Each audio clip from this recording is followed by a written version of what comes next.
Assalamu alaikum. Dr. Ejaz here again with a new model and last one. So we are discussing about the different models by which multifactorial causation theory can be represented or displayed.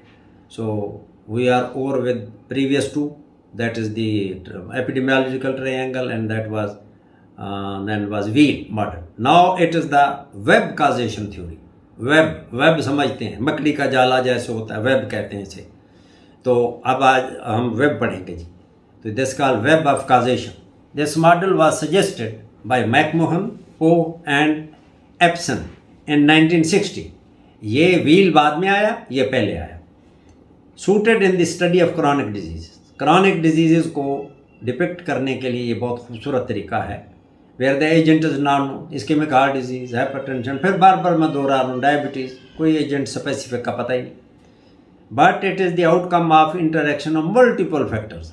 तो उनका अभी हम आगे हम देखते हैं, बहुत खूबसूरत तरीके से बात, ये भी ऐसे आपको बहुत अच्छा लगेगा, अट्रैक्टिव लगा हो। तो उनको हम प्री डिस्पोजिंग फैक्टर कहते हैं, कॉजेटिव नहीं कह सकते क्योंकि हमें पता नहीं है कि वो टियोलॉजिकली अटैच्ड हैं कि नहीं, लेकिन प्री डिस्पोज ज़रूर करते हैं। एग्जाम्पल आपको दे दिया, ये क्रॉनिक हार्ट डिजीज़ जो है उसमें स्मोकिंग का रोल भी है, उसमें चर्बी आप ज़्यादा लेते हैं, या आप सेडेंट्री हैं, बैठे रहते हैं, मैनुअल वर्क नहीं करते, सैर नहीं करते, एक्सरसाइज नहीं करते, आप मोटे भी हैं, ओबेसिटी। तो ये चंद एक फैक्टर्स का नाम ले लिया, इसको आगे डिपिक्ट भी करेंगे। तो ये कहलाती है वेब ऑफ काजेशन। अब वेब क्यों कहते हैं, मैं आपको यहाँ ये पहले बता दूँ कि वेब क्यों कहते हैं। वेब इसलिए कहते हैं, आपने अगर मकड़ी का जाला देखा हो और आपको वो जाले के करीब कोई बंदा ले जाए और सवाल करे कि जी आप बहुत अक्लमंद और इंटेलिजेंट आदमी हैं, आप मुझे ये बताएं कि मकड़ी ने किस जगह से स्टार्ट लिया था। आप जितनी मर्जी जोर लगा लें जी, आप आइंस्टाइन को भी ले आएँ तो वो आपको नहीं बता सकेगा कि मकड़ी ने जाला कहाँ से शुरू किया था।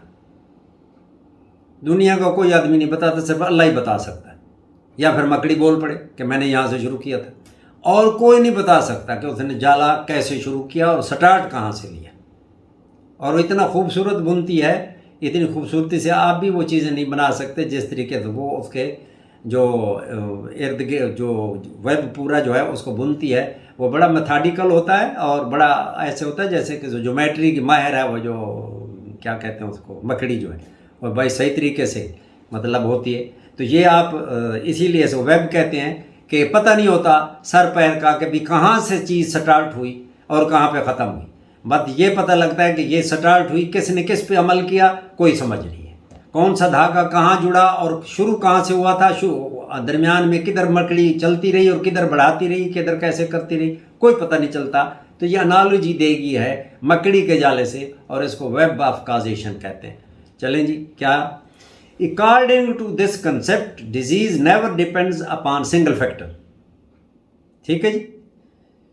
Rather, it develops from a chain of causation in which each link itself is a result of complex interaction of preceding events. मिसाल के तौर पर एक ऊपर जो फैक्टर दिए हुए हैं वो इंटरेक्ट करते, फिर तीसरा फैक्टर वजूद में आ जाता है, फिर वो आगे किसी से इंटरेक्ट करके एक और फैक्टर को प्रोड्यूस कर देता। तो ये एक कैस्केड चलता है, तो पता नहीं चलता कौन किसको, मुर्गी और अंडे वाला मसला होता है, कौन सी चीज़ पहले हुई।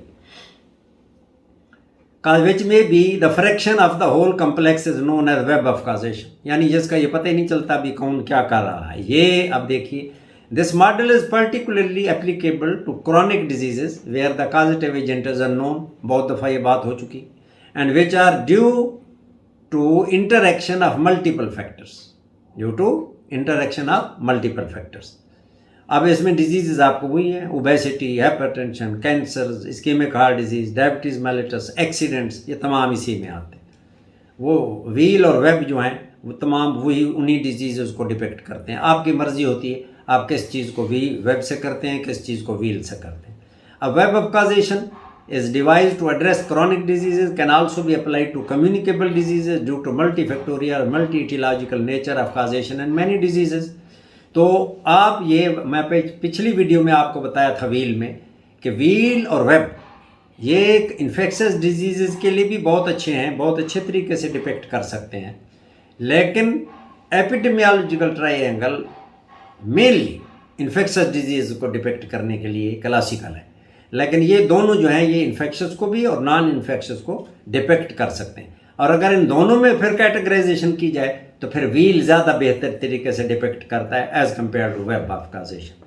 तो ये याद रखिए, there is no single cause, vectorial causes बहुत सारी होती हैं। Cause of disease are interact in various pathways, तो कोई चीज़ प्लस जा रही होती है, कोई माइनस साइड पे जा रही होती है। Illustrates the interconnectedness of possible causes, ये काजेज आपस में इंटरकनेक्टेड होती हैं। नेक्स्ट जी, here the disease is usually well defined from a clinical point of view.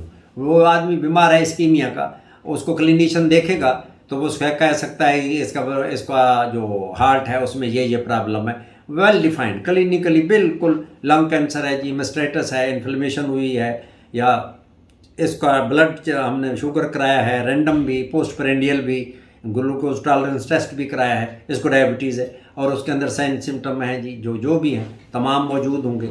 लेकिन आप अगर क्लिनिशियन से ये पूछें कि जी ये डिजीज़ तो होगी डायबिटीज़ मेलिटस, इसकी वजह क्या है, वो कहे ये मैं नहीं बता सकता, वजूहत बहुत हैं, बहुत सारे फैक्टर हैं, मैं कुछ नहीं कह सकता इनको किस वजह से हो।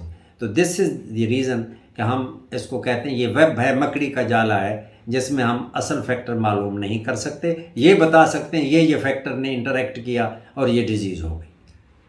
अब ये ज़रा तस्वीर देखिए जी,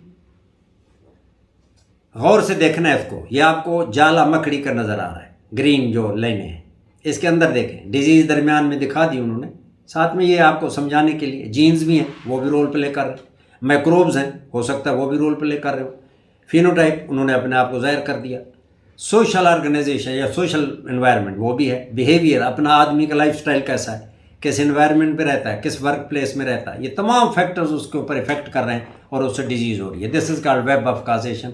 इतने फैक्टर उसके ऊपर अमल कर रहे हैं, ये मल्टीपल डिजीज हैं, मैं आपको दिखाता जाता हूँ।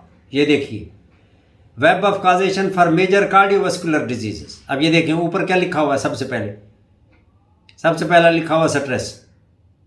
स्ट्रेस सीधी जा रही है हाइपरटेंशन की तरफ, स्ट्रेस दूसरी तरफ जा रही है स्मोकिंग की तरफ, कि आदमी को स्ट्रेस हुई, उसने स्मोकिंग शुरू कर दी, साथ ही उसको ब्लड प्रेशर भी हो गया, ठीक हो गया।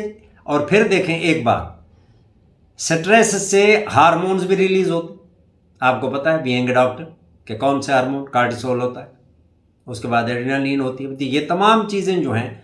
अब देखें ये जो आगे हार्मोन्स हाइपरलिपिडीमिया की तरफ ले गए, फिर स्ट्रेस में डाइट जो है वो बड़ी डिस्टर्ब होती है, याद रखिए ये बात।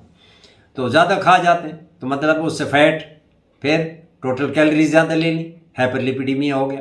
साल्ट ज़्यादा ले लिया तो उससे क्या हुआ, हाइपरटेंशन हो गई। फिजिकल एक्टिविटी, मतलब आप स्ट्रेस में हैं, परेशान रहते हैं, तो ठीक है आप बैठे हुए कमरे में बंद पड़े, फिजिकल एक्टिविटी नहीं है। अच्छा, हेरिडिटी भी इसमें रोल प्ले कर रही है, ये तमाम चली गई हाइपरलिपिडीमिया में। अब मसला ये है, अब हाइपरलिपिडीमिया से आप देखें आगे लाइन ये क्रॉस वो अपना एरो जा रहा है, कोएगुलेशन इसमें फैक्टर्स को जाके ये डिस्टर्ब करता है, स्मोकिंग भी उन्हीं को करती है जाके, फिर एथेरोस्क्लेरोसिस भी करती है हाइपरलिपिडीमिया, और फिर हाइपरटेंशन से आर्टेरियोस्क्लेरोसिस भी होती है, एथेरोस्क्लेरोसिस ऑलरेडी होती है, तो ये एथेरोस्क्लेरोसिस से हाइपरटेंशन भी होती है और हाइपरटेंशन से आर्टेरियोस्क्लेरोसिस होती है। यानी असल मकसद तो है आर्टरी का तंग होना, वो एथेरोस्क्लेरोसिस से अंदर से तंग होगी, आर्टेरियोस्क्लेरोसिस में वाल्व जो है उसकी रिजिड हो जाएंगी तो तंग हो जाएगी, एक्सपैंड नहीं हो सकेगी।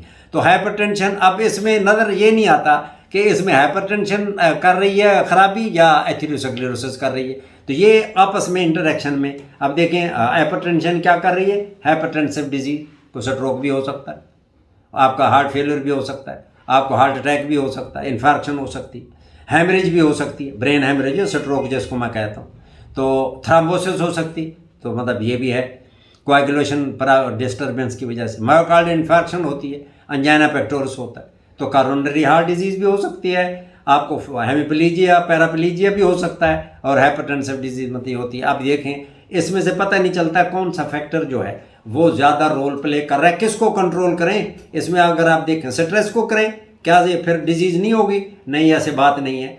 क्या डाइट को कंट्रोल करें, नहीं, इन तमाम पे तवज्जो करनी पड़ेगी।